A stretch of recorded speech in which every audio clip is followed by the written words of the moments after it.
Hello friends, welcome all of you to my YouTube channel. Last video में हमने study किया था divisibility rule के बारे में। आज हम लोग स्टडी करेंगे अगर हमारे पास कितना ही बड़ा मल्टीप्लिकेशन क्यों ना हो, चाहे वो कितने ही बड़े नंबर्स का हो, उसके अंदर हम लोग किस तरह से उसका आंसर क्विकली फाइंड आउट कर सकते हैं, जल्दी से फाइंड आउट कर सकते हैं।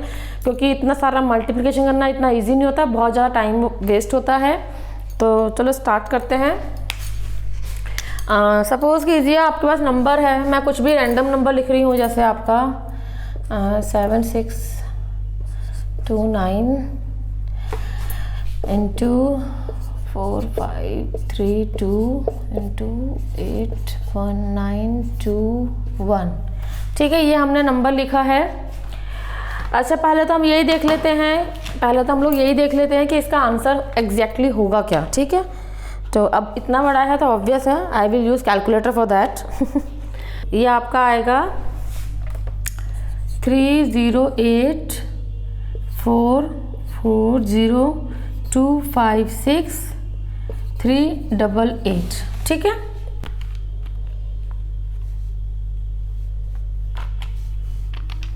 ये इसका आपका आंसर है। अब पहले तो इसका रूल क्या है। इसका रूल ये है कि हम लोग इसको कैसे फाइंड आउट करते हैं। इसका रूल ये है, sum of digit of multiplication. जो आपका ये मल्टीप्लिकेशन है, इसके जो डिजिट्स हैं इनका sum is equal to sum of digits of product.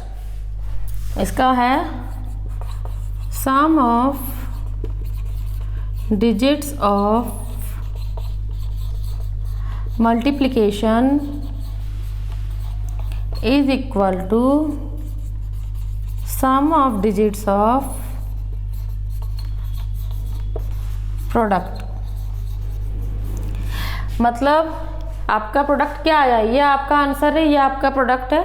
इसके जो डिजिट्स हैं, इसका जो सम होगा वो इक्वल होगा। ये जो डिजिट्स हैं आपस में, इनका हम सम करके जब मल्टीप्लाई करके जो एक आउटपुट आएगा उसके इक्वल होगा। ठीक है, तो इसके दो तरीके हैं। एक तो ये है कि आप सारे डिजिट्स को सम करो और यहाँ पे लिखते जाओ, लाइक 7629। ठीक है, इसको हम लोग अगर ऐड ऑन करते हैं तो आपका मतलब यहाँ पे हम लोग इस डिजिट को ऐड करके यहाँ लिखेंगे, इसको लिखेंगे, फिर आपस में मल्टीप्लाई करके उनका फिर हम लोग सॉल्व करेंगे। एक तरीका ये होता है कि जहाँ पे 9 बन रहा है हम लोग 9 को हटा सकते हैं, क्योंकि 9 से हमारे डिजिट्स में, हमारे आंसर में कुछ भी फ़र्क नहीं पड़ रहा। फॉर एग्ज़ाम्पल आप समझिए इस चीज़ को, जैसे कि हमारा है 14। ठीक है, तो 14 का सम ऑफ डिजिट होगा 5। यहीं पे अगर मैं 9 ऐड कर देती हूँ then still it will be 5, क्योंकि 9 + 1 + 4 विल बी 14 एंड 14 का अगेन आपका जो टोटल होगा वो होगा 5। तो इस तरह से 9 आपका कहीं पे भी अगर आएगा किसी भी नंबर में, तो उससे आपके सम ऑफ डिजिट पे कुछ भी फ़र्क नहीं पड़ना। अल्टीमेटली जो सिंगल डिजिट नंबर आएगा वो वही आएगा जो 9 के बिना है। आप चाहो तो करके देख लेना इस चीज़ को, आप लोग जब खुद करोगे आपको ज़्यादा अच्छे समझ में आएगा। अब मैं यहाँ पे इसलिए क्या कर रही हूँ, इसको हम लोग क्विकली जल्दी कैसे सॉल्व कर सकते हैं। जहाँ पे 9 है वो हम रिमूव कर देंगे। 7 + 2 9 बन रहा है, हटा दिया। 9 है तो 9 हटा दिया। 5 + 4 आपका 9 बन रहा है, हटा दिया। यहाँ बचा 6, यहाँ बचा 3 + 2 5। ठीक है, यहाँ पे 9 हटा दिया। 8 + 1 9 बनता है, वो हटा दिया। यहाँ बचा 2। ठीक है फ्रेंड्स, अब हम इसका मल्टीप्लाई करते हैं। 6 5 = 30, 30 2 = 60, तो 60 आया। 60 में हम सम ऑफ डिजिट करेंगे तो इट विल बी 6। ठीक है, अब हम देखते हैं इसके प्रोडक्ट का सम क्या आएगा, सम ऑफ डिजिट्स। तो आपका ये हो गया 6 + 3 9, 5 + 4 9 और ठीक है, आप इनको जोड़ेंगे। 8 + 8 + 8 विल बी 24, 24 + 3 विल बी 27। 27 जो है वो 9 से हटता है, तो इसलिए ये हट जाएगा। ये एक साथ में 3-4 नंबर इस तरह से हटा सकते हैं हम लोग। ठीक है, अब आपका बचा 4 + 2, बाकी इसमें 0 है, वो कुछ भी करोगे 0 ही रहेगा, ऑब्वियस है। तो 4 + 2 6। तो आप ये देख रहे हैं ये और ये इक्वल आए हैं। तो इस तरह से हम लोग इजीली पता लगा सकते हैं कि हमारा एग्जैक्ट राइट आंसर कौन सा है। लाइक आप पे इतना बड़ा ऑप्शन होंगे, आप पे 4 या 5 इस तरह से ऑप्शंस होंगे रैंडमली मिलते जुलते से, थोड़ा बहुत डिजिट्स का फर्क होगा। अब उसमें आप कैसे करोगे? अगर सारा मल्टीप्लिकेशन करोगे तो it will take too much time. बहुत ज़्यादा टाइम ले लेगा। तो हम लोग क्या करते हैं, ये आपका शॉर्ट ट्रिक है इसको सॉल्व करने का, और यही आपका इसका आंसर होगा। इसका जो डिजिट्स का सम है और इसके जो डिजिट्स के सम का मल्टीप्लिकेशन करके जो डिजिट्स आएगा वो आपस में इक्वल होंगे, वही आपका राइट आंसर होगा। होपफुली आपको ये समझ आया होगा। इसमें कुछ भी क्वेरी हो तो आप लोग प्लीज़ कमेंट बॉक्स में पूछिएगा, इसको प्लीज़ नोट डाउन कर लीजिए। आप इसमें ये भी कर सकते हैं, सारी डिजिट्स को ऐड करेंगे तो भी आपका अल्टीमेटली लास्ट में यही नंबर मिलेगा आपको, ठीक है। तो इसलिए मैंने 9 को हटा दिया, तो आपका ये और ज़्यादा शॉर्ट हो गया, आपको ज़्यादा जल्दी आप इसको सॉल्व कर पाएंगे। प्लीज़ इसको नोट डाउन कर लीजिए।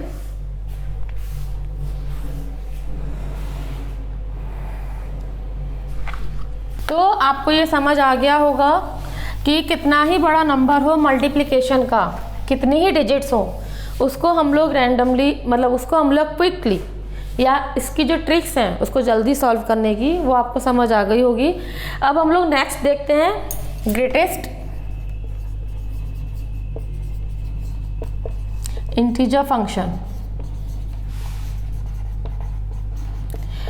इसमें भी कई बार क्वेश्चन आ जाता है, आपको कोई नंबर दिया हुआ हो, एक तो इसका सिंबल जो होता है, इसका जो ब्रैकेट होता है वो ये वाला होता है ग्रेटेस्ट का, ठीक है। इसको आप याद रखिएगा। अगर ये ब्रैकेट दिया हुआ है, पूछा गया है इसमें संख्या बाहर निकलनी है, तो हम इस तरह से निकालेंगे। आपको अगर दिया हो 2.4, ठीक है, या आपको दिया हो कोई भी नंबर,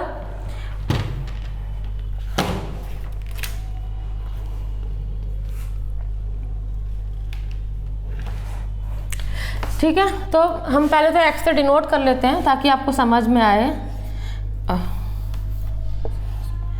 तो x आपका जो है, में आपका जो ये नंबर होगा ये आपका less than equal to x रहेगा। मतलब आपका जो ये नंबर है इसमें कुछ भी हो, ये आपका x से छोटा ही रहेगा। आपका जैसे 2.4 है तो ये हम लोग इसको बाहर निकालेंगे ब्रैकेट के, या हमसे पूछा जाए इसका क्या आंसर आएगा, तो आपका आंसर होगा 2।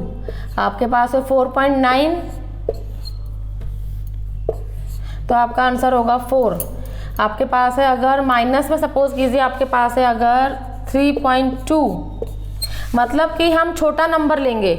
4.9 है तो इसमें छोटा नंबर जो रहेगा 4 रहेगा, मतलब ऑब्वियस है 5 नहीं जाएगा, 5 से पहले जो नंबर रहेगा वो आपका आंसर होगा। अब माइनस में भी क्या होता है, माइनस में भी हम छोटा नंबर लेंगे तो इसमें क्या रहेगा आपका कि -4 जो है -3 से ज़्यादा छोटा होता है, तो इसका आंसर होगा -4। कंफ्यूज मत होइएगा, माइनस के डिजिट्स में क्या होता है, -4 ज़्यादा छोटा है, -3 बड़ा है, फिर उससे बड़ा -2 है, फिर -1 है, देन आपका 0 आता है, फिर आपका 1 2 इस तरह से होता है, राइट। तो इसलिए इस नंबर में -3.2 में आपका इससे छोटा नंबर जो होगा वो आपका होगा -4। बेसिकली आपका जो है उसमें हम लोग एक नंबर छोटा लेते हैं, ठीक है। तो 2.4 में 2.4 से छोटा क्या होगा 2, 4.9 में 4.9 से छोटा क्या होगा 4, 3.2 में माइनस में है तो इससे छोटा क्या होगा -4। तो ये आपके हो गए ग्रेटेस्ट इंटीजर फंक्शन। इसको आप लोग नोट डाउन कर लीजिए।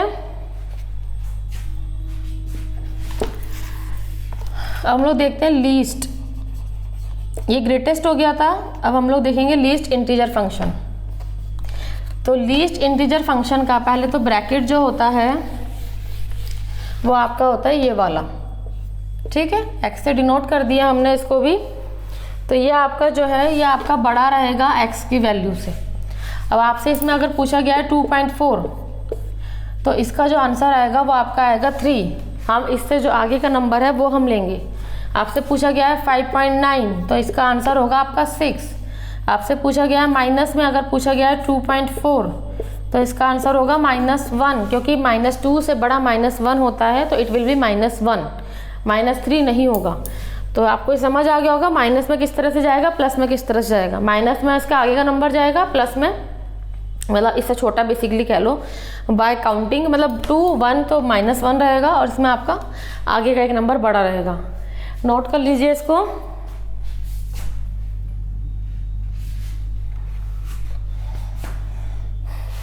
अब इसके आगे आपको अगर सपोज कीजिए इस तरह से क्वेश्चन दिया हो 2:1/4, बीच में कोई भी सिंबल हो कुछ भी, 3:5/2 -3 यहाँ पे ब्रैकेट हम चेंज कर लेते हैं, समझ में आ जाएगा आपको, जिससे बेसिकली लीस्ट और ग्रेटेस्ट दोनों हो जाएंगे आपके इससे।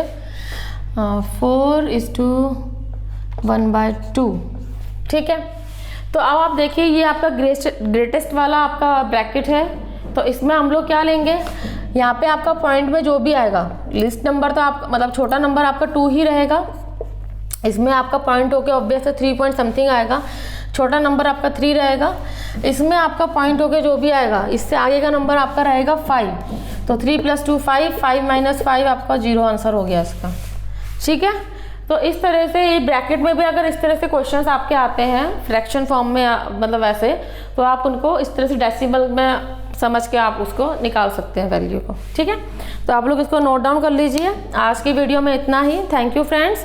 अगर आपको मेरा वीडियो अच्छा लगा हो तो प्लीज़ मेरे चैनल को लाइक कीजिएगा, सब्सक्राइब कीजिएगा, बेल आइकन को क्लिक कर दीजिएगा, ताकि आगे जो भी वीडियो अपलोड होगा आपके पास नोटिफिकेशन पहुँच जाएगा। आपको कुछ भी क्वेरी हो किसी भी सम के रिगार्डिंग, किसी भी क्वेश्चन के रिगार्डिंग, तो प्लीज़ कमेंट बॉक्स में पूछिएगा। और आपको अगर वीडियो मेरा अच्छा लगा है तो ज़्यादा से ज़्यादा शेयर कीजिएगा। Thank you friends.